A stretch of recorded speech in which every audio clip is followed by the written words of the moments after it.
ये बात साफ और वाज़ेह तौर पर कहना चाहूँगा कि एक आरटीआई के एप्लीकेशन में ये कहा गया जवाब में कि 30 साल में 1724 मिलिटेंट्स को हुकूमत और फौज ने, पुलिस ने उनको मारा, मिलिटेंट्स को, ये उनकी मौत हुई, जिसमें से सिर्फ 89 कश्मीरी पंडित का कत्ल हुआ। और सर 30 साल में एक ही आदमी का। एक minute. Honorable members, if the House agrees, then the time of the House may be extended up to disposal of financial business of Jammu and Kashmir. Thank you. Please continue. और sir हैरत की बात यह है कि कश्मीरी पंडित के ताल्लुक से बड़े गम और आंसू बहाए जाते हैं, मगर 30 साल में एक ही आदमी को कोर्ट ने उसको सजा दी, और विटनेस कौन था? कश्मीरी मुसलमान हरदनाथ वंचू के कत्ल के केस में। मैं सरकार से मुतालबा करता हूं कि एक आज़ादना कमीशन को फ़ौरन बनाया जाए ताकि सच्चाई और हकीकत सामने आ जाए, दूध का दूध और पानी का पानी हो जाए। और हैरत अफसोस इस बात का है कि 1500 नॉन पंडित हिंदुओं का भी कत्ल हुआ मिलिटेंट्स की तरफ से, मगर उनके बारे में कोई आंसू नहीं बहाया जाता, उनके बारे में कोई पिक्चर नहीं बनती अपनी जेब गर्म करने के लिए। सर दूसरी बात यह है कि जो बात यहां पर सरकार की तरफ से कही गई कि जो डिलिमिटेशन हुआ, असेंबली और पार्लिमानी हलकों की जो हदबंदी की गई, वो बड़ा ही साफ सुथरे तरीके से किया गया। कितना साफ सुथरा था देखिए सर, अनंतनाग को उन्होंने मिला दिया पूंछ और राजौरी से, इतना साफ सुथरा था कि साउथ कश्मीर एक ऐसा इलाका है जो कंप्लीट एथनिकली कश्मीरी है, वहां से आप उसको मिला दिए पूंछ और राजौरी में। अगर दिसंबर में इंतखाबात होंगे तो मुगल रोड तो बंद होगी, तो किसी को आना है तो डोडा, उधमपुर, जम्मू, पूंछ से उसको आना पड़ेगा। कितने डिस्ट्रिक्ट क्रॉस करेंगे? ये आपका साफ सुथरा मुजाहरा है।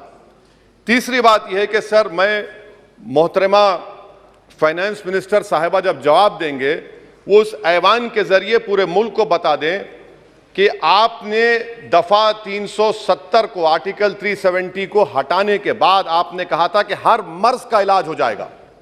मर्ज का इलाज नहीं हुआ, मर्ज बढ़ गया। जो मर्ज नहीं था पहले, वो मर्ज बढ़ चुका है। मैं आपके जरिए से मोहतरमा फाइनेंस मिनिस्टर साहिबा से जानना चाहूंगा कि इस ऐवान पर आप रख दें कि कितना एक पैसा इन्वेस्ट हुआ नहीं हुआ। एमओयू की बात मत करिए, कागजात तो बहुत निकलेंगे, मगर एमओयू नहीं बल्कि एक पैसा कितना आपने इन्वेस्ट कश्मीर में करवाया।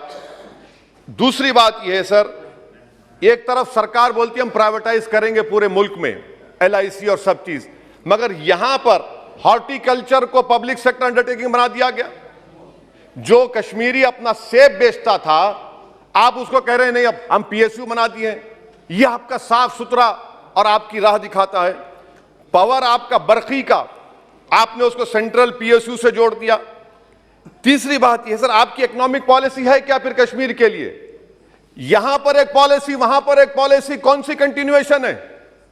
आप तो यहां पर एक अपना रहे हैं, वहां पर अलग लोग अपना रहे हैं, इसमें कोई इंटीग्रेशन नहीं है। सर फार्मा ट्रेडर्स पर दावे हो गए, रेट पड़ गया। जो सप्लायर्स है उन पर रेट पड़ गया। टोल पोस्ट खत्म कर दिया आपने। 114 राइस मिल बंद करने के दहाने पर आ गए। इसका जवाब नहीं है सही है गलत है। अच्छा सर, फिर आप देखिए कि एक और बात मैं आपके गोशे गुजार करना चाह रहा हूं कि इकोनॉमिक डिपेंडेंस आप इतना कर दे रहे कश्मीरियों के ऊपर।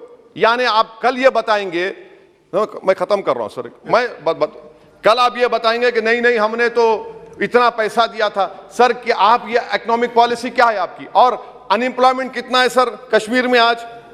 अनएम्प्लॉयमेंट सर आज कश्मीर में 7.2% है। ऑल इंडिया पूरे भारत में ज्यादा अनएम्प्लॉयमेंट है। तो 370 निकाल के आपने क्या किया सर? अनएम्प्लॉयमेंट वहां और बढ़ गया। अच्छा सर, ये और एक बात आपसे कर रहा हूं, JKIDC सर, ये JKIDC ऐसा आपने एक शैतान को बना दिया आपने, वहां पर एक शैतान को क्रिएट कर दिया आपने JKIDC को। और जमीन किसी की भी ली जा सकती है, पुलिस साथ रहेगी और उसके फैसले को कोर्ट में चैलेंज नहीं किया जाएगा। ये जमहूरियत है ना, जमहूरियत में गलत फैसलों को कोर्ट में चैलेंज करेंगे, माने जमीन किसकी भी ले लेंगे, पुलिस को ऑफिसर साथ देंगे।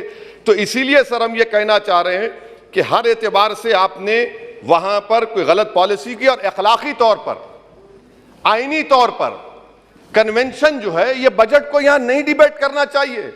इस बजट को तो वहां के मुंतखब शुदा अवामी नुमाइंदों को बहस करनी चाहिए। यहां पार्लियामेंट में बैठकर हम एक जम्मू का, कश्मीर का कैसे बजट पास करेंगे? तो गैर अखलाकी बात है, कन्वेंशन के खिलाफ है और इसको बताता है कि आपका मंशा और मकसद क्या है, कि आप यहां पर कठपुतली की तरह कंट्रोल करना चाह रहे हैं। और क्या कश्मीर में मिलिटेंट्स एक्टिविटी नहीं, लोग नहीं मर रहे हैं वहां पर, सिविलियन कैजुअलिटीज नहीं हो रही, बराबर हो रही है वहां पर। तो इसीलिए सर हम आपसे अपील कर रहे हैं कि आप इन हालात को, खत्म कर रहा हूं सर, इन हालात को देखिए। और कश्मीर की जामा मस्जिद को क्यों नहीं खोलते सर? आप खोलिए ना जामा मस्जिद को, आने दीजिए। आपने जर्नलिस्ट फहाद शाह को पकड़ लिया, क्यों पकड़ा आपने? एक नहीं दो यूएपीए केसेस लगा दिए। आप बोलते हैं हम दिल और दिमाग को जीतना चाहते हैं। कहां दिल और दिमाग को जीत रहे हैं आप तो वहां पर अपने जोर और जबर की बुनियाद पर जमहूरी तरीके से जो आवाजें उठ रही उनको दबा रहे हैं आप। मैं इसकी मजम्मत करता हूं सर, और मैं इस बजट के खिलाफ अब मैं खड़ा हूं। बोलने के लिए आपका बेहद शुक्रिया।